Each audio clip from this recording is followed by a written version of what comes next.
I thought I knew who I was, until a single envelope shattered everything I believed about my father, my mother, and the man I called Dad for 37 years. Stay with me, because what comes next might heal your heart or reveal truths you've buried deep inside your own soul.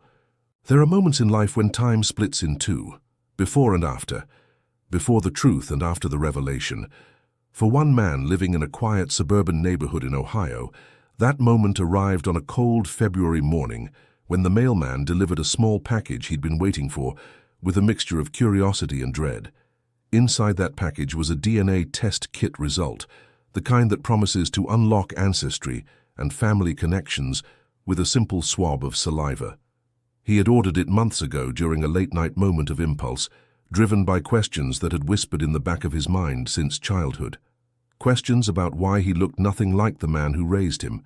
Questions about why family gatherings always felt slightly off, like a puzzle with one piece that didn't quite fit. Questions his mother always dismissed with a tight smile and a change of subject. The man sat at his kitchen table that morning, coffee growing cold beside him, hands trembling as he opened the results on his laptop. The interface was clean and modern, promising answers with clinical precision. He clicked through ancestry percentages, nodding at expected results, Irish and German heritage matching what he'd always been told. Then he reached the section labeled DNA relatives, and his world tilted on its axis. The screen showed a match labeled father, with 99.9% certainty, but the name attached to that match wasn't the name of the man who taught him to ride a bike, who sat in the bleachers at every baseball game, who walked him through his first heartbreak with patient wisdom. This was a stranger's name, a name he'd never heard before, a name that changed everything. His heart hammered against his ribs as he clicked on the profile. The stranger, a man living 3 states away, had also taken the test, seeking connections to a past he'd lost touch with decades ago. The system had done exactly what it promised, connecting biological relatives across distance and time. But sometimes the truth we seek is not the truth we're prepared to receive. The man stared at the stranger's face in the profile photo, searching for his own features reflected back. The nose, yes. The shape of the eyes, unmistakable. The set of the jaw, identical. He was looking at a ghost, a shadow version of himself, aged by 25 years. The resemblance was undeniable, shocking, absolute. What do you do when your entire identity crumbles in an instant? When the foundation you built your life upon reveals itself as sand rather than stone? The man closed his laptop and sat in silence, the morning sun streaming through the kitchen window, ordinary and indifferent to his crisis. His mind raced backward through 37 years of memories, re-examining every moment through this new lens of truth, the awkward conversations at family reunions when distant relatives remarked on how different he looked, the genetic health questionnaire at his doctor's office he'd filled out based on lies, the stories about his parents' whirlwind romance that never quite added up chronologically. All of it suddenly made terrible, perfect sense. But here's what makes this story pierce the heart in ways statistics and DNA percentages never can. The man who raised him, the father of his childhood and adolescence and young adulthood, was dying. Cancer had been slowly claiming him for 18 months, and doctors had given him perhaps 3 more months to live. They had been spending every weekend together, father and son, watching old movies and talking about life and making peace with the approaching end. The dying man had been sharing stories from his own childhood, passing down family history, trying to leave his son with a complete picture of where he came from. Every story, the younger man now realized, was a lie of omission, every memory tainted by this hidden truth. Should he confront the man who raised him with this revelation in his final months? Should he reach out to this biological stranger whose genetic material shaped his physical form, but who had no part in shaping his character or values? Should he confront his mother, still alive and sharp as ever at 63, and demand the truth about a secret she'd kept for nearly 4 decades? These questions gnawed at him as he sat frozen at that kitchen table, the coffee now ice cold, the morning slipping toward afternoon. The weight of truth can be crushing, but the weight of choosing what to do with truth can be even heavier. Because once you know, you cannot unknow. Once the box is opened, The contents cannot be returned. Human psychology is a fragile thing, built on narratives we tell ourselves about who we are and where we come from. When those narratives shatter, we're left scrambling to construct new ones from the broken pieces. The man spent 3 days in a fog, going through the motions of his life, showing up at his job as an accountant, coming home to his wife and 2 children, playing the role of normalcy while his interior world burned. His wife noticed, of course. Partners always do. She asked gentle questions that he deflected with weak excuses about work stress and seasonal depression. But on the 4th night, he broke. Over dinner, after the children had been excused and rushed upstairs to their rooms, he told her everything. He showed her the results, the stranger's face, the mathematical certainty of betrayal. She held his hand across the table and cried with him. Not for him, but with him. That distinction matters. She didn't try to fix it or minimize it or rush him toward resolution. She simply witnessed his pain and validated his confusion and reminded him that whatever he decided to do next, he wouldn't face it alone. Love, real love, shows up strongest in moments like these. When there are no easy answers, no clear paths forward, only the commitment to walk through darkness together until light returns. They talked until midnight, exploring options and consequences, weighing the dying father's right to peace against the living son's right to truth. They talked about the biological stranger and whether connection was owed or earned. They talked about the mother and her decades of silence and whether that silence was protection or betrayal, or somehow both at once. By the time exhaustion finally claimed them, no decisions had been made, but something had shifted. The man felt less alone in his crisis, and that small comfort gave him strength to face what came next. The decision came to him 3 days later, during a moment of unexpected clarity. He was sitting beside the hospital bed where his father, the man who raised him, lay sleeping after a particularly difficult round of chemotherapy. The older man's face was gaunt now, skin paper-thin and grey, but even in sleep there was a gentleness to his features that had always defined him. This was a man who had never raised his voice in anger, who had worked double shifts at the factory to pay for college tuition, who had walked into his son's room every single night for 18 years to say goodnight and I love you. Biology, the younger man realized in that moment, was just chemistry and coincidence. Fatherhood was something else entirely. Fatherhood was showing up day after day, year after year, building a life together one ordinary moment at a time. He decided he would not confront his dying father with this truth. Some revelations serve no purpose except to inflict pain, and this man had suffered enough. Whatever secrets he carried, whatever arrangements had been made 37 years ago between him and his wife, they would die with him.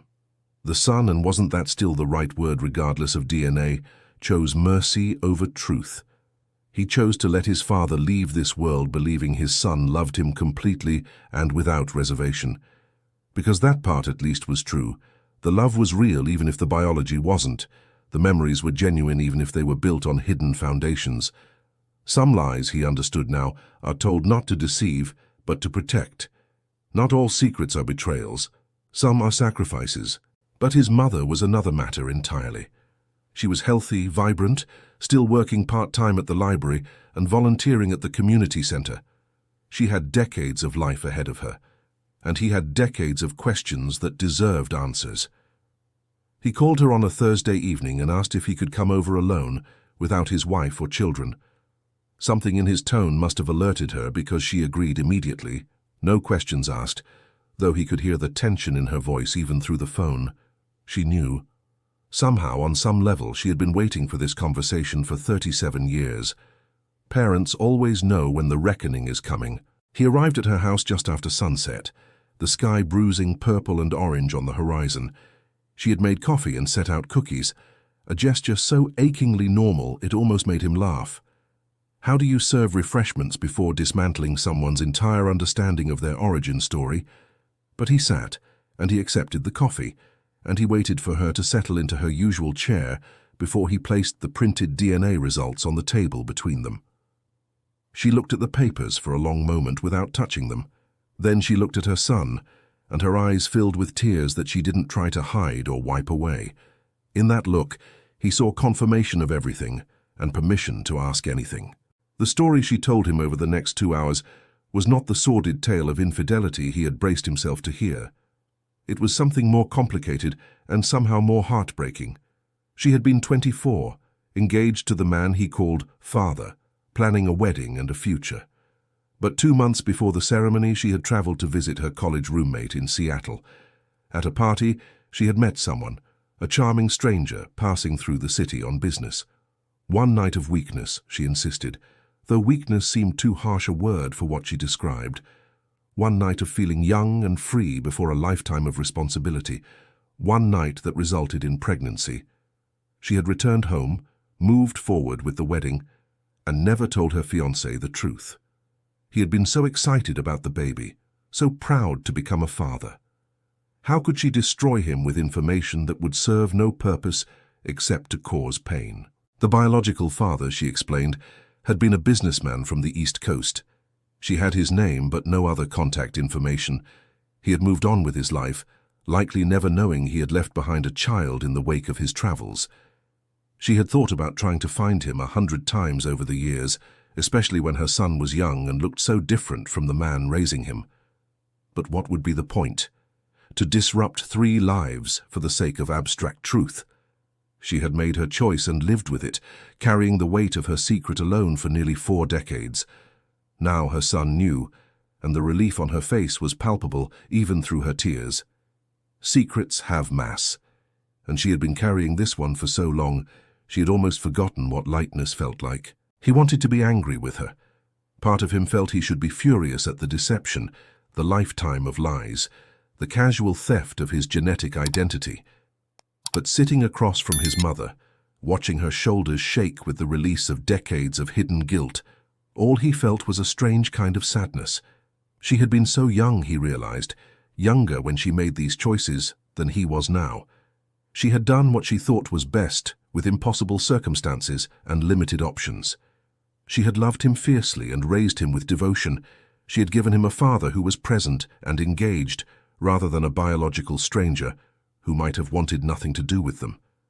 Was that really such an unforgivable sin? Don't we all make compromises with truth in the name of protecting the people we love? They talked until the coffee went cold, and the cookies sat untouched and the night deepened around them. He asked questions and she answered honestly, holding nothing back now that the dam had broken. She told him about the guilt that had shadowed every birthday, every Father's Day, every moment of watching him bond with the man who wasn't his biological parent. She told him about the fear that had lived in her chest for 37 years, the constant anxiety that somehow the truth would emerge and destroy their family. She told him that she had wanted to confess 1,000 times, but could never find the courage or the right moment. And she told him, her voice breaking, that she was sorry. So terribly, deeply sorry. Not for the choices she made, because she couldn't regret the life they had built, but for the burden her choices had placed on him now. Sharing stories like these isn't easy. But if you've ever felt the weight of hidden truths or the complexity of loving someone despite their imperfect choices, subscribe and join us on this journey. Your like can spread empathy across the digital divide, and your comment might share a story that touches another soul navigating their own complicated truths. We're building a community here that understands life is rarely black and white, that people are beautifully flawed, and that sometimes the most profound love exists in the spaces between what is and what we wish could be. He left his mother's house that night with more answers than he'd arrived with, but somehow even more questions churning in his mind. The drive home felt longer than usual, every streetlight and stop sign giving him time to process the avalanche of information. His mother had given him the biological father's name, a piece of paper with letters that spelled out a stranger's identity. She had also given him permission, if that was even hers to give, to seek him out if he chose. But she had warned him too. People build lives, she said, and sometimes those lives don't have room for ghosts from the past. Sometimes reaching out causes more damage than staying silent. He had tucked the paper into his wallet and driven away, leaving his mother standing in the doorway looking smaller and more fragile than he'd ever seen her. The house was dark when he arrived home. His wife had put the children to bed and was waiting for him in the living room, a single lamp casting soft light across her concerned face. He sat beside her and recounted everything, the words tumbling out in a rush of emotion. She listened without interrupting, her hand finding his and holding tight. When he finally fell silent, she asked him the question he'd been avoiding asking himself. What did he want to do about the biological father? Did he want to reach out, to make contact, to potentially upend another family's understanding of their history? Or did he want to let sleeping dogs lie, to accept the information he had, and move forward without seeking connection? The question hung in the air between them, heavy with implications. Here's what nobody tells you about DNA tests and unexpected discoveries. The technology moves faster than human psychology can adapt. We can unlock genetic secrets in days that people used to carry to their graves. We can find biological relatives with a few clicks that previous generations would have spent lifetimes searching for. But just because we can, doesn't always mean we should. Just because information is available, doesn't mean we're emotionally equipped to handle it. The man sat with his wife in that dim living room and wrestled with wants versus needs versus rights. Did he want to know this stranger? Yes. Did he need to know him? That was less clear. Did he have a right to disrupt this man's life with information about a son he never knew existed? That question had no easy answer. Sleep didn't come easily that night. He lay awake staring at the ceiling, his mind creating and discarding scenarios. What if the biological father was married with other children who had no idea about his youthful indiscretion? What if revealing himself destroyed a marriage or traumatized half-siblings? What if the man was elderly or ill or simply had no interest in connecting? What if he was wonderful and welcoming and the start of a beautiful relationship? What if, what if, what if? The questions multiplied like cells dividing, each one spawning two more. By the time dawn broke through the bedroom curtains, he had made a decision born more from exhaustion than clarity. He would reach out. He would send a message through the DNA testing platform, something brief and non-confrontational, leaving the door open for connection but not demanding it. He would give the stranger a choice, the same choice that had been taken from him. Crafting that message took 3 days and a dozen drafts. How do you introduce yourself to your biological father? How do you communicate decades of absence in a few paragraphs? How do you sound neither accusatory nor desperate, neither angry nor pathetically eager? He finally settled on something simple and honest. He explained who he was, how they were connected, and that he understood if contact was unwanted, but hoped they might at least exchange a few messages. He mentioned that he wasn't looking to disrupt anyone's life or make demands, just seeking to understand his own genetic history more completely. He hit send before he could second-guess himself again, and then he waited. The response came faster than expected. 2 days later, a message appeared in his inbox with a subject line that made his pulse quicken.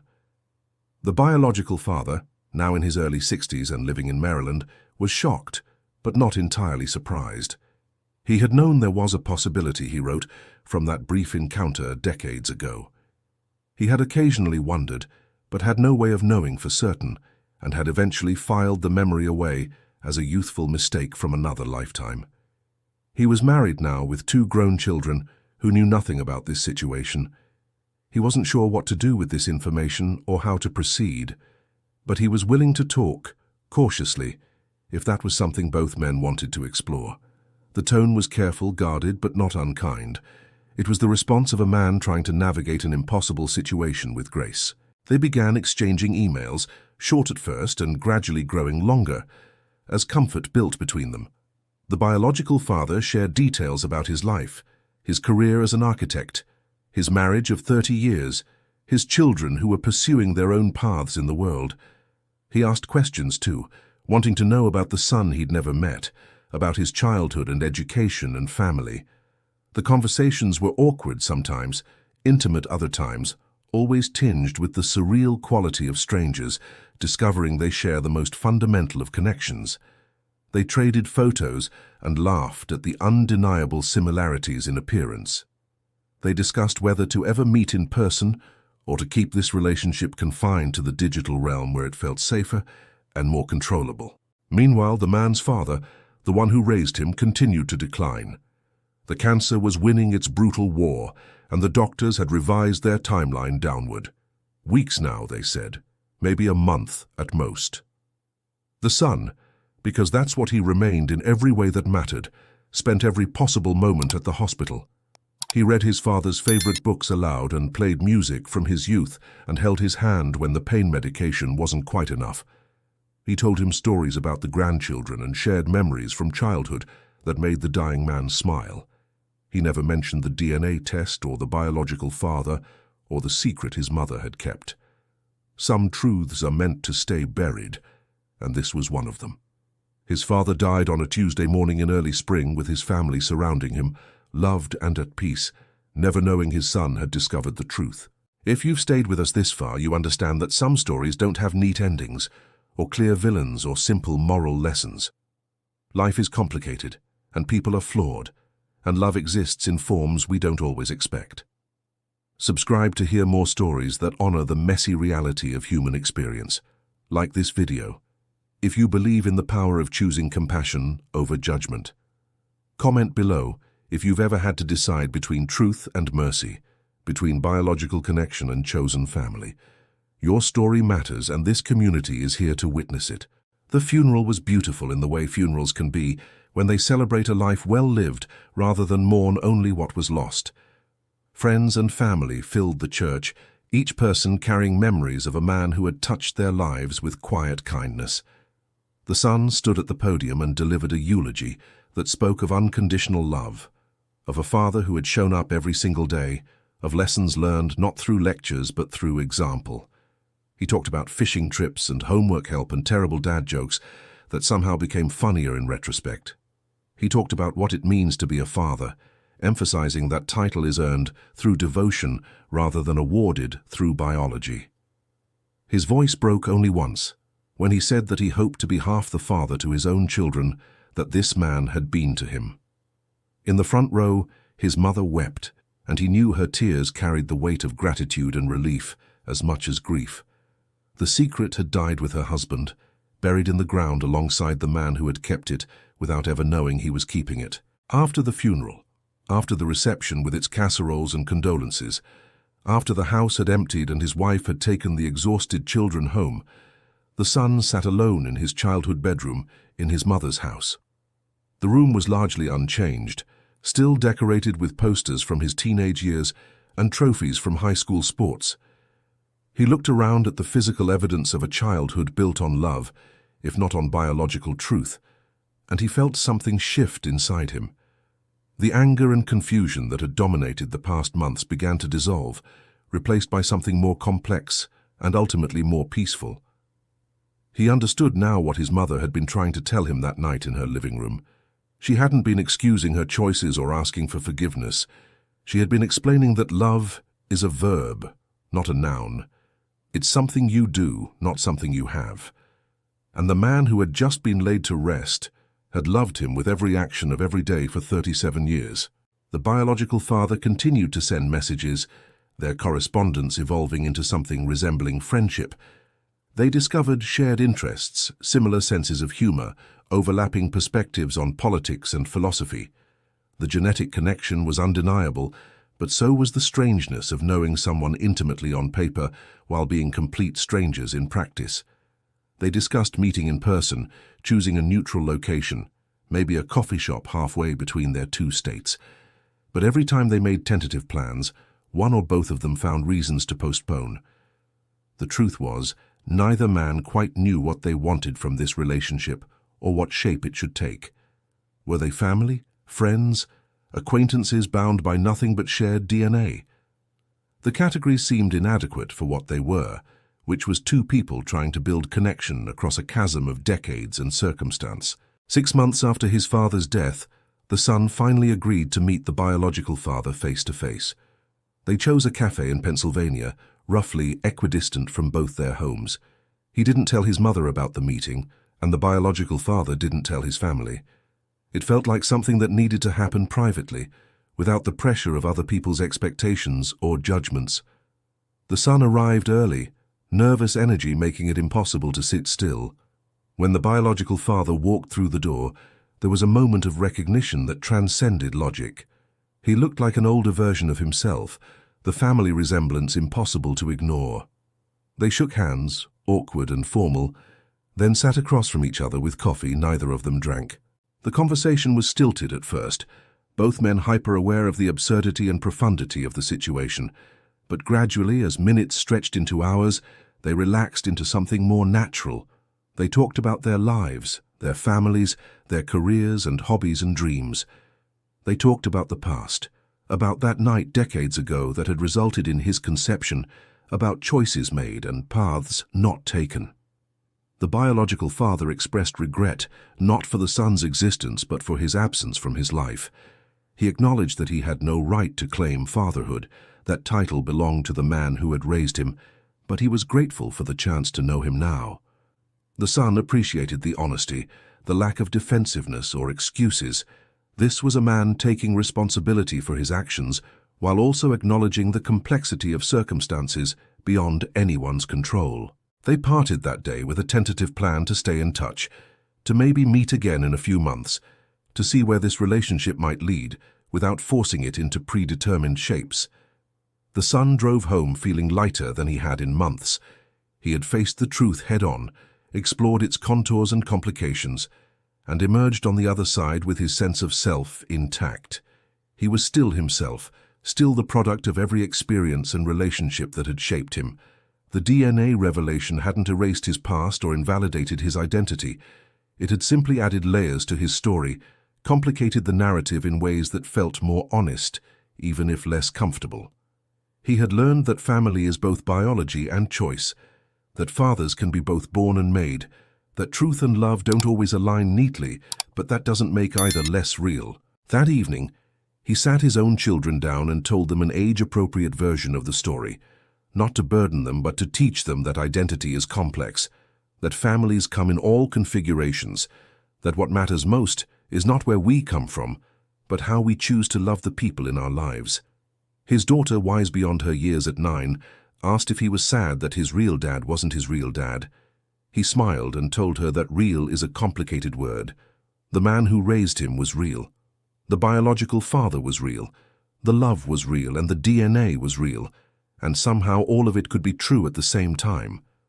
Life, he told his children, is rarely as simple as we want it to be, but that complexity is what makes it beautiful and worth living fully. This was the journey of one soul navigating the collision between biological truth and lived experience, but countless others face similar revelations every day. If you've ever questioned your identity, if you've ever had to redefine what family means, if you've ever chosen mercy over truth or love over anger, then you understand the heartbeat of this story. Subscribe to join a community that celebrates the beautiful mess of being human. Share your thoughts in the comments, your own experiences with unexpected truths or complicated families. Like this video if you believe that how we love matters more than the circumstances of our birth. Together, we honor the stories that connect us all, the threads of DNA and choice and devotion that weave through every life. Thank you for witnessing this journey. Until the next story, may you find peace in your own complicated truths.